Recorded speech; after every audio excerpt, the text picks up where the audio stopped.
ಕಫ್ನಿಲು cold, Khufu, ಕೆಮ್ಮು, ಕಫ ಸಂಬಂಧಪಟ್ಟ ಏನೇ ಪ್ರಾಬ್ಲಮ್ಸ್ ಇರೋದನ್ನು ಸಜೆಷನ್ ಕೊಡ್ಬೋದು. ಇದ್ರಲ್ಲಿ ಏನು ಜ್ಯೇಷ್ಠ ನಮ್ಮ ಹಿಂದಿನ ಕಾಲದಲ್ಲಿ ಕೆಮ್ಮು ಕಫ ಆದಾಗ ಏನಾಗ್ತಾರೆ, ಜ್ಯೇಷ್ಠ ಮುದ್ದಾಗ್ತಿದ್ರು, ಇಪ್ಪಳಿ ಜಾಯಿಕಾಯಿ ಏನೆಲ್ಲ ಅರ್ಧ ಆಗ್ತಿದ್ರು, ಹೌದಲ್ವಾ? ಅದೇ ತುಳಸಿಯಿಂದ ಮಾಡಿದ್ದಾರೆ. ನೆಕ್ಸ್ಟ್ ಲಿವರ್ಗೆ, ಲಿವರಿಗೆ ಸಂಬಂಧಪಟ್ಟಂಗೆ ಲಿವರಲ್ಲಿ ಪ್ರಾಬ್ಲಮ್ ಅಂದಾಗ ಗ್ಯಾಸ್ಟ್ರಿಕ್ ಆಗುತ್ತೆ, ಉಳಿತೇಗ್ ಬರುತ್ತೆ. ಸಣ್ಣ ಮಕ್ಕಳಾದ್ರೆ ಹಸಿವೆ ಆಗಲ್ಲ, ಊಟ ಮಾಡಿಸ್ಬೇಕಂದ್ರೆ ಕಷ್ಟಪಡ್ತೀವಿ, ಅರ್ಧ ದೋಸೆ ತಿಂದು ಹೋಗ್ತಾರೆ. ಅಂದ್ರೆ ಲಿವರ್ ಅಲ್ಲಿ ಕಸ ತುಂಬಿದೆ ಅಂತ ಅರ್ಥ. ಇದನ್ನ ಕ್ಲೀನ್ ಮಾಡೋ ಸಿಸ್ಟಮ್ ಮಾಡುತ್ತೆ. ಕಸ ಅಂದ್ರೆ ಎಲ್ಲಿ, ಲೇಸು, ಕುರ್ಕುರೆ, ಅದೊಂದು ಕಿತ್ತೊಂದು ಎಲ್ಲ ತಿಂತಾರೆ ಮಕ್ಕಳು. ತಿಂದು ಆ ಕಸ ಏನಾಗುತ್ತೆ, ಹೋಗಲ್ಲ, ಬೇರೆಲ್ಲ ಹೋಗಿರುತ್ತೆ ನಮಗೆ ಟಾಯ್ಲೆಟ್ ಹೋಗೋದ್ರಿಂದ.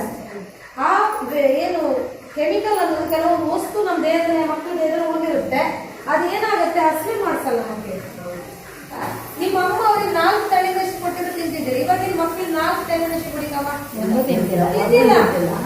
ಏನಾಗಿದೆ, ಲಿವರ್ ಅಲ್ಲಿ ಕಸ ತುಂಬಿದೆ, ಗೊತ್ತಾಯ್ತಾ? ಇದನ್ನ ಕ್ಲೀನ್ ಮಾಡೋ ಸಿಸ್ಟಮ್ ಮಾಡುತ್ತೆ. ಇನ್ನೂ ದೊಡ್ಡವರಿಗೆ ಇನ್ನೂ ಏನಾಗುತ್ತೆ, ಉಳಿದು ನಿಮ್ಗೆ ಗೊತ್ತಿದೆ, ಯಾವ ಮನೆ ಮದುವೆ ಊಟಕ್ಕೆ ಹೋದಾಗ ಹೇಗೆ ಬರುತ್ತೆ ನಮಗೆ ಮೇಲಿನ ಮೇಲೆ ಎಸಿಡಿಟಿ ಅಂತೀವಿ. ಗ್ಯಾಸ್ ಅಲ್ಲಿ 2 ವಿಧ, ಎಲ್ಲದಕ್ಕೂ ಎಸಿಡಿಟಿ ಅಂತಾರೆ ಜನ. ಮೇಲ್ ಬಂದ್ರೆ ಲಿವರ್ ಅಲ್ಲಿ ಫಾಲ್ಟ್ ಇದೆ, ಕೆಳಗೆ ಹೋದ್ರೆ ಜೀರ್ಣಶಕ್ತಿಯಲ್ಲಿ ಫಾಲ್ಟ್ ಇದೆ ಅಂತ. ಇದ್ರ ಬಗ್ಗೆ ತಿಳ್ಕೊಂಡ್ರೆ ಸಾಕು. ನಾನೇ ಡಾಕ್ಟರ್ ಕೇಳೋದು, ಡಾಕ್ಟ್ರೇ ಮೇಲಿನ ಮೇಲೆ ತೆಗೆದ್ಬಿಟ್ಟು ಕಮ್ಕಾತಿಲ್ಲ, ಅವರು ಬರ್ದು ಗಿಚ್ಚಿ ಕೊಡೋದು. ಡಾಕ್ಟರ್ ಒಳಗಡೆ ಕುಟ್ಟಿ ರೆಡಿ ಮಾಡ್ತಾ, ಸೈಂಟಿಸ್ಟ್ ರೆಡಿ ಮಾಡಿ ಸ್ಕಿಪ್ ಮಾಡಿಟ್ಟು ತೆಗೆದು ನನಗೆ ಕೊಡ್ತಾರೆ.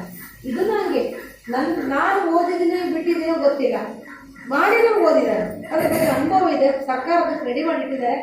ಓಕೆ, ಇನ್ನೊಂದು ಲಿವರ್ನ ಕ್ಲೀನ್ ಮಾಡುತ್ತೀವಿ. ಹೆವಿ ಡ್ರಿಂಕ್ಸು, ಸ್ಮೋಕು ಗೊತ್ತಿದೆ, ನಮ್ಮ ಎಲ್ಲ ಮನೆಗೂ ಕುಡಿತಿದ್ದಾರೆ ಆಗಿಲ್ಲ ಅಂತಿಲ್ಲ ಈಗಿನ ಜಮಾನದಲ್ಲಿ. ಓಕೆ, ಕುಡಿಯೋದ್ರಿಂದ ನಮ್ಮ ಲಿವರ್ ಹಾಳಾಗ್ತದೆ. ಲಿವರ್ ಹಾಳಾದಾಗ ಕಾಲು ದಪ್ಪ ಆಗೋದು, ಲಿವರ್ ದಪ್ಪ ಆಗೋದು ಎಲ್ಲ ಪ್ರಾಬ್ಲಮ್ಸ್ ಇದೆ. ಅಂತ ಯಾರಾದರೂ ಇದ್ರೆ ನಿಮ್ಮ ಮನೆಯಲ್ಲಿ ಅವ್ರಿಗೆ ಏನಾದರೂ ಸೊಲ್ಯೂಷನ್ ಕೊಡೋದ್ರೆ ಇದನ್ನು ದಿನಕ್ಕೆ 1 ಮಾತ್ರ ತಗೋಬೋದು. ಏನು ಲಿವರಲ್ಲಿ ನಾವು ಏನು ಸ್ಮೋಕು ಡ್ರಿಂಕ್ಸ್ ಇಂದ ಲಿವರ್ ಹಾಳಾಗಿರುತ್ತೆ, ಇದನ್ನು ಕೊಡೋದ್ರಿಂದ 100 ದಿನದಲ್ಲಿ ಸಾಯೋದ್ರಿಂದ ಒಂದು 500 ದಿನಕ್ಕೆ ಹೋಗುತ್ತೆ ಆಯುಸ್. ಅಂದ್ರೆ ಲಿವರ್ನ ಆಯುಸ್ಸನ್ನ ವೃದ್ಧಿ ಮಾಡುತ್ತೆ ಅಷ್ಟೇ. Subscribe now and press the bell icon. Never miss an update.